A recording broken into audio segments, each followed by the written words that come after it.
दोस्तों, आज हम लोग बहुत इम्पोर्टेंट चैप्टर पढ़ेंगे।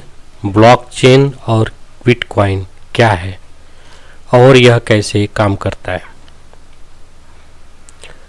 बिटकॉइन और ब्लॉकचेन में क्या अंतर है, यह क्या है, ये टॉपिक है हमारा। ब्लॉकचेन टेक्नोलॉजी और बिटकॉइन दोनों में ज़मीन आसमान का जैसा फ़र्क है, यानी दोनों पूरी तरह से अलग हैं। दरअसल ब्लॉकचेन एक टेक्नोलॉजी, एक प्लेटफॉर्म है जहां न सिर्फ डिजिटल करेंसी बल्कि किसी भी चीज़ को डिजिटल बनाकर उसका रिकॉर्ड रखा जा सकता है। यानी कि हम ये कह सकते हैं कि ब्लॉकचेन टेक्नोलॉजी एक प्लेटफॉर्म है, करेंसी है।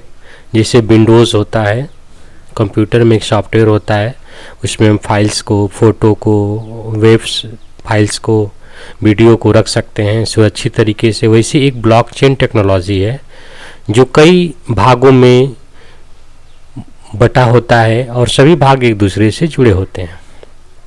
यानी कि ब्लॉकचेन एक डिजिटल लेजर है, डिजिटल एक बही खाता, डिजिटल एक रजिस्टर्ड कह सकते हैं, रजिस्टर जो लिखा जाता है।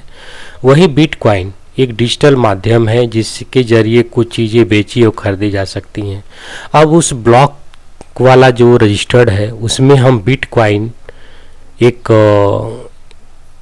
नंबर है जो उसमें होता है रख देते हैं और वो थोड़ा सिक्योर होता है, इसीलिए हम इस प्लेटफॉर्म का यूज़ करते हैं। हालांकि इसे करेंसी कहना गलत है। यहाँ पे ध्यान रखिए, कहा रहा है कि यहाँ करेंसी कहना गलत है। वास्तव में ये सत्य है कि वो करेंसी नहीं है, वो एक जस्ट एक डिजिटल नंबर है, क्योंकि इसकी असल दुनिया में कोई वैल्यू नहीं है। वास्तव में देखिए, कह रहा है कि असल दुनिया में कोई वैल्यू नहीं है। अगर बाय द वे वो चीज़ बंद हो जाती है, कंप्यूटर बंद हो जाता है या वो लेजर गुम हो जाता है या कुछ भी हो सकता है, तो उसकी वैल्यू जो थी, उसमें पैसा जो था वो ख़त्म हो जाएगा अपने आप। यानी कि वास्तव में वो एक सपना है एक तरह से। जब तक आदमी जिंदा है तब तक सब कुछ उसका चल रहा है, जब मर गया तो सब कुछ ख़त्म हो गया। क्षितिज कहते हैं कि हालांकि बिटकॉइन क्रिप्टो करेंसी का सिर्फ एक उदाहरण है, अन्य क्रिप्टो करेंसी नेटवर्क भी ब्लॉकचेन तकनीक द्वारा संचालित होती हैं। कह रहा है कि इसके अलावा crypto currency, bitcoin crypto currency technology पर एक बिटकॉइन जस्ट एक उदाहरण है। इसके जैसे बहुत सारी करेंसियां मार्केट में चल रही हैं जो नेटवर्क बना कर, अपना नंबर बना कर लोग चला रहे हैं। क्योंकि बिटकॉइन एक पहली बार आया है, इसलिए एक उस उदाहरण रूप में देखा जा सकता है। दूसरा हमारा टॉपिक है बिटकॉइन क्या है। वो तो हम ब्लॉकचेन के बारे में समझ लिए। जैसा कि हमने पहले के दोनों पार्ट में बिटकॉइन का नाम लिया, एक तरह की क्रिप्टो करेंसी है। क्रिप्टो करेंसी यानी कि वर्चुअल करेंसी। वर्चुअल करेंसी मतलब जो है नहीं, हाथ में आपके नहीं है, बस मन में है, दिख रहा है, मोबाइल पर दिख रहा है। अगर मोबाइल आपका बंद हो गया तो क्रिप्टो करेंसी गायब, जो ब्लॉकचेन से चलती है। अब वो चलती कैसे है? ब्लॉकचेन से। ब्लॉकचेन क्या है? एक सॉफ्टवेयर है। पिछले कुछ महीनों में बिटकॉइन नाम हर किसी ने सुना है। ये जानकर आप हैरान भी होंगे कि साल 2020 जहां देश दुनिया के लिए परेशानियां भरा साल था, तो वहीं दूसरी ओर बिटकॉइन ने इसी साल अपना ऑल टाइम हाई बनाया। बिटकॉइन के वैल्यू का अंदाज इस बात से लगा सकते हैं कि 2010 में एक बिटकॉइन की कीमत 0.06 अमेरिकी डॉलर या लगभग ₹2.85 के बराबर थी, से भी कम थी। लेकिन अब एक बिटकॉइन की कीमत 30 लाख रुपए है। हमारे एक्सपर्ट क्षितिज बताते हैं कि ब्लॉकचेन की वजह से हो पाया है, क्योंकि ब्लॉकचेन की वजह से यह इतनी कीमती और सिक्योर और पॉपुलर है। ब्लॉकचेन टेक्नोलॉजी की वजह से ही उस डिजिटल नंबर को हम सिक्योर रख सकते हैं। अब ब्लॉकचेन क्या है? हम बता दिए हैं कि वो कई भागों में बना हुआ एक सेक्टर है, भाग है, जो कि एक भाग में रहता है एक डाटा, फिर उसी का लिंक दूसरे में, तीसरे में। अगर एक जगह चेंज होगा तो एक जगह हैक होता है, तो सभी जगह सुरक्षित रहता है। इससे वो डाटा कंपैरिजन कर हम या तो जब तक पूरे में नहीं चेंज करेंगे तब तक डाटा नहीं बदलेगा। क्या कहना है एक्सपर्ट का? अब आप सोच रहे होंगे कि ब्लॉकचेन क्या है। इसके जवाब में क्षितिज बताते हैं कि यह दो शब्दों से मिलकर बना है। पहला है ब्लॉक और दूसरी चेन यानी कि श्रृंखला। ब्लॉक का मतलब ब्लॉकचेन टेक्नोलॉजी में बहुत सारे डेटा ब्लॉक से हैं, मतलब इन ब्लॉक्स में क्रिप्टो करेंसी या की डेटा रखा जाता है। अलग अलग बॉक्स में करेंसी यानी कि डेटा होते हैं और ये एक दूसरे से जुड़े होते हैं। डेटा की एक लंबी चेन बनती जाती है। जैसे ही नया डेटा आता है उसे एक नए ब्लॉक में दर्ज किया जाता है। जब ब्लॉक डेटा से भर जाता है तो इसे पिछले ब्लॉक से जोड़ दिया जाता है। इस तरह सारे ब्लॉक्स एक दूसरे से जुड़े होते हैं। समझ में आ गया होगा कि छोटे छोटे ब्लॉक्स होते हैं, इसमें डाटा स्टोर होता रहता है। जैसे भर गया दूसरे से लिंक कर दिया, फिर ये भर गया तीसरे लिंक कर दिया। इस तरीके से डाटा एक दूसरे से ब्लॉक हमारे लिंक होते हैं। ये ब्लॉकचेन टेक्नोलॉजी है। अब करा डेटा क्या है। हर एक ब्लॉक में डेटा हैश और पिछले ब्लॉक का हैश होता है। जब ये तीनों चीज़ें क्या हैं ये भी जान लीजिए। बिटकॉइन ब्लॉकचेन में जो डेटा रहता है उसे ट्रांजैक्शन की डिटेल्स होती है, जिसमें सेंडर, रिसीवर और अकाउंट जैसी जानकारियाँ इसमें दर्ज होती हैं। इन डाटा ब्लॉक्स में क्रिप्टो करेंसी टेक्नोलॉजी के जरिए डेटा को इनकोड किया जाता है और ये ब्लॉक एक दूसरे से जुड़कर लंबी चेन बनाते हैं। प्रत्येक ब्लॉक में उसके पिछले ब्लॉक का एक क्रिप्टोग्राफिक हैश, एक टाइम स्टैम्प और लेन देन का डेटा होता है। हर एक ब्लॉक अपने अगले ब्लॉक से कनेक्ट होता है। अब कह रहा है हैश क्या है। हैश क्या होता है। हैश को आप एक बायोमेट्रिक की तरह समझ सकते हैं, जो हर किसी के लिए यूनिक होता है, यानी कि एक तरह का कोड होता है। यह आपके थंब इम्प्रेशन की तरह यूनिक होता है। अगर ब्लॉक में किसी तरह का बदलाव हुआ तो यह हैश यानी कि कोड बदल देता है। सभी ब्लॉक एक दूसरे से वर्चुअली कनेक्ट होते हैं। ये एक तरह से ऐसा सिस्टम है जिसमें छेड़खानी की गुंजाइश नहीं है।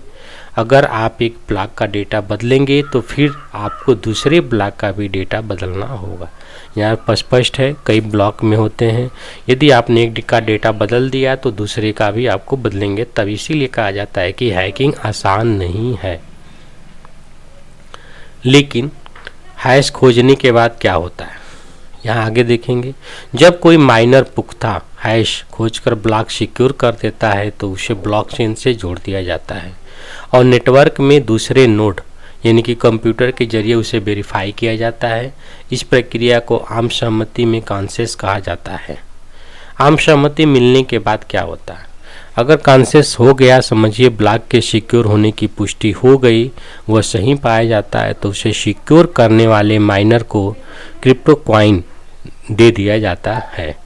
यह एक रिवार्ड है जिसे काम का सबूत माना जाता है, यानी कि काम करने के बदले में एक आपको नंबर मिल जाएगा, वही आपको क्रिप्टो कॉइन है। क्रिप्टो माइनिंग क्या होती है, ये इम्पोर्टेंट भाग है, देखेंगे।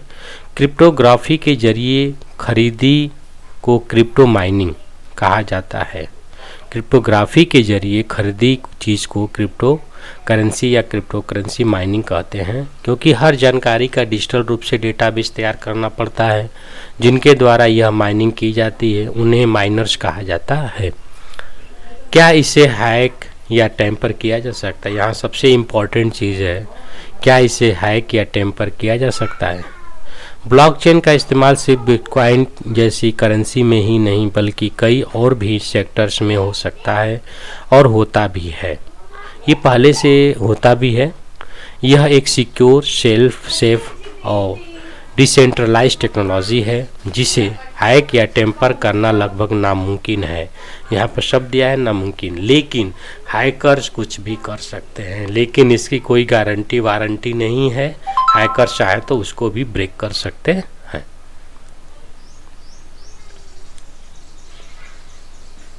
अब यहाँ तक आपने पढ़ लिया, अगला भाग में आप पढ़िएगा डिटेल्स में क्या है।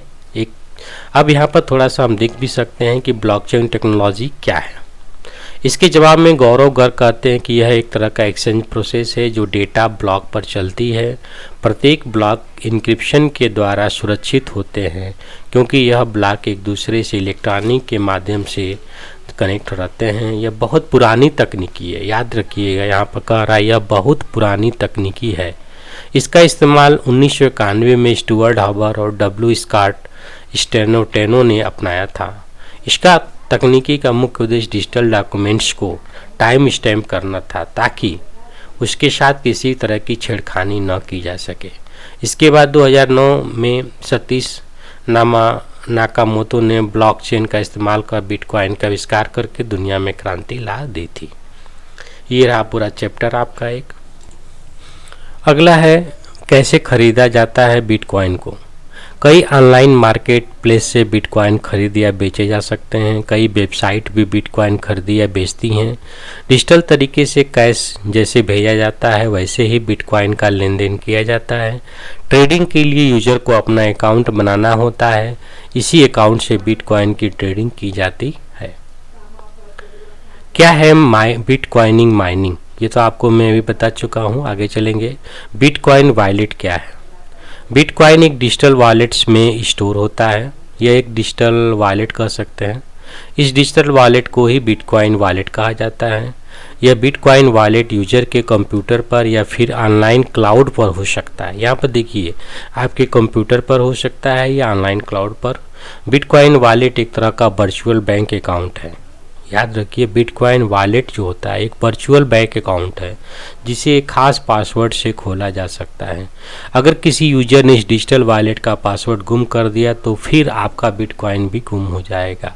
याद रखिए, अगर किसी कारण से आपका पासवर्ड बदल गया, चोरी हो गया, हैक हो गया तो कहानी ख़त्म। आपके पास करोड़ों रुपया होते हुए भी नहीं है। यहाँ देखिए, ऐसा ही एक मामला हाल में सामने आया है जहाँ एक व्यक्ति के बिटकॉइन वॉलेट में 7000 बिटकॉइन हैं जिनकी कीमत करोड़ों में है, लेकिन वह अपने बिटकॉइन वॉलेट का पासवर्ड भूल गया है। इस तरह से वो करोड़पति होते हुए भी उसके पास कुछ नहीं है। यह स्टडी के मुताबिक कुल बिटकॉइन के 25% तो ऐसे ही कारणों से गुम है। बिटकॉइन की जो बिजनेस चल रहा है उसमें 25% ऐसे ही मैटर हैं जिनके पासवर्ड आईडी लोगों के गुम हो गए, किसी वजह से गायब हो गए, हैक हो गए, पैसा गया, होते हुए भी नहीं है। अगला कह रहा है क्या है बिटकॉइन के खतरे। बिटकॉइन के ऑनलाइन लेन देन की खास बात यह है कि इसका कोई रिकॉर्ड नहीं होता। इसके चलते बिटकॉइन खरीदने या बेचने वाले व्यक्ति को ढूंढ पाना लगभग नामुमकिन है। याद रखिएगा, बिटकॉइन कौन बेचा कौन खरीदा इसको ढूंढ पाना नामुमकिन है।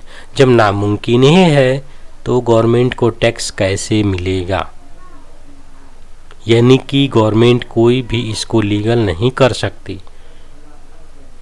यही वजह है कि कई देशों में गैर कानूनी कामों जैसे ड्रग्स आदि खरीदने के लिए बिटकॉइन का इस्तेमाल किया जा रहा है। आशंका है कि बिटकॉइन सुरक्षा के लिए भी खतरा हो सकता है। ये ऐसा है जिसका कोई रिकॉर्ड ही नहीं है तो कोई भी गवर्नमेंट उस पर टैक्स नहीं लगाएगी। टैक्स नहीं लगाएगी यानी कि उसको अपनाएगी नहीं। ये है समस्या। अब कह रहा है कि बिटकॉइन के क्यों बैंक हैं इसे लेकर परेशान। दरअसल तकनीक और इंटरनेट के बढ़ते असर के चलते बिटकॉइन के इस्तेमाल में खासी बढ़ोतरी हुई है। दुनिया भर में निवेशक क्रिप्टो करेंसी में निवेश कर रहे हैं। बता दें कि बिटकॉइन की तरह ही कई अन्य वर्चुअल करेंसी भी अस्तित्व में हैं। याद रखिए, बिटकॉइन की तरह कई अन्य वर्चुअल करेंसी भी अस्तित्व में हैं, लेकिन इनमें बिटकॉइन का वर्चस्व है और कुल क्रिप्टो करेंसी में 69% हिस्सेदारी बिटकॉइन की है। चूँकि इस करेंसी का नियम रेगुलेशन नहीं है, इसी कारण दुनिया भर के बैंक इसे लेकर चिंतित हैं। क्रिप्टो करेंसी के लेन देन में किसी भी थर्ड पार्टी जैसे बैंक आदि की ज़रूरत नहीं होती। ऐसे में कर चोरी की आशंका है। यहाँ देखिए, मैंने भी बताया ना, कर चोरी की आशंका है। देश बिटकॉइन तो करेंसी के तौर पर मान्यता नहीं दे रहे हैं। ऐसे में बिटकॉइन से अर्थव्यवस्था के लिए खतरा पैदा हो सकता है। जब हम किसी भी देश को टैक्स नहीं देंगे तो उस देश की अर्थव्यवस्था खत्म हो जाएगी, यानी कि हमारे देश के लिए खतरा भी हो सकता है। इस चीज़ को समझना पड़ेगा। ये है पूरी क्रिप्टो करेंसी की कहानी। इस प्रकार आज का ये चैप्टर समाप्त हुआ। धन्यवाद।